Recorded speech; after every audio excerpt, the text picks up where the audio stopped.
জাপানের বাড়িঘর দেখলে মনে হয় কি জাপান একটা গরিব রাষ্ট্র, কারণ এই ধরনের বাড়িঘর কিন্তু অনেক সিনেমাতে আপনারা দেখে থাকেন। তো এটাও কিন্তু জাপানের একটা ঐতিহ্য, কারণ এই বাড়িগুলো এখন দিন দিন বিলুপ্ত হয়ে যাচ্ছে। এখন জাপানে বেশিরভাগই মডার্ন বাড়িগুলো দেখা যায়, তবে মডার্ন বাড়িগুলোও কিন্তু সেরকম যে উন্নত মনে হয় দেখে সেরকম কিন্তু না।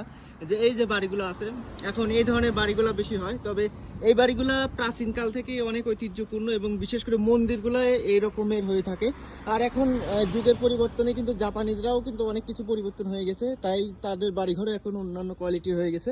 তবে এই বাড়িগুলা দেখতে কিন্তু সেরকম ভালো লাগে না। ভালো লাগে না বলতে কি, মানে মনে হবে না যে এই টাকাগুলো বা এই বাড়ি করতে কত টাকা খরচ হয়েছে। তবে এইরকম একটা বাড়ি করতে কিন্তু আপনার প্রচুর টাকা খরচ হয়, প্রায় 60 থেকে 70 লাখ টাকা খরচ হয়। আপনার সর্বনিম্ন গেলেও 40 লাখের উপরে যাইতে হবে।